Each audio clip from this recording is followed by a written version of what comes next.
was an undergraduate, and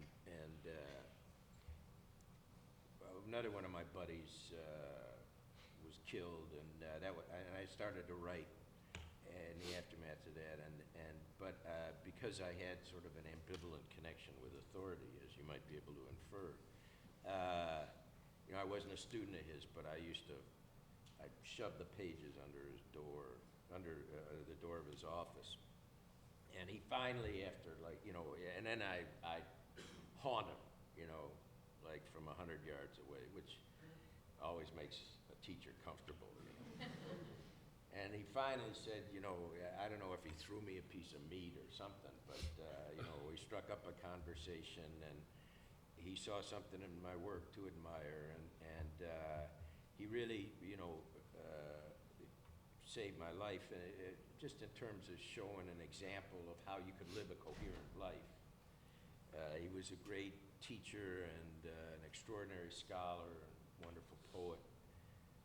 He also engaged me to work on a history of American literature, because while I was blocked all these years, what he said is, I can't help you until, or if, whatever is troubling you remits itself a little bit, but you can study during this period. And he had me read everything, and we were writing about it, and so obviously that was wonderful. But so while I was doing my own writing, I went down there once, and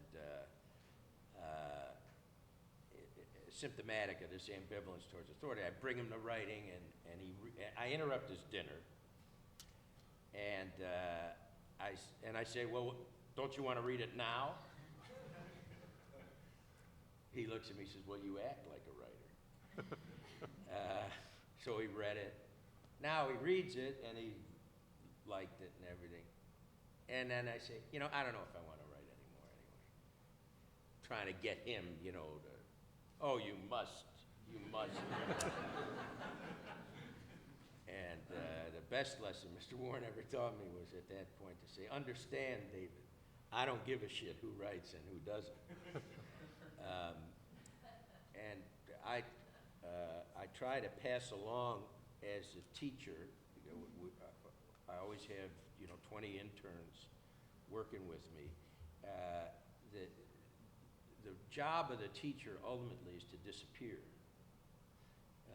Is to help the student to recognize that his or her fundamental connection and obligation is with the materials, not with securing the approval of some third party.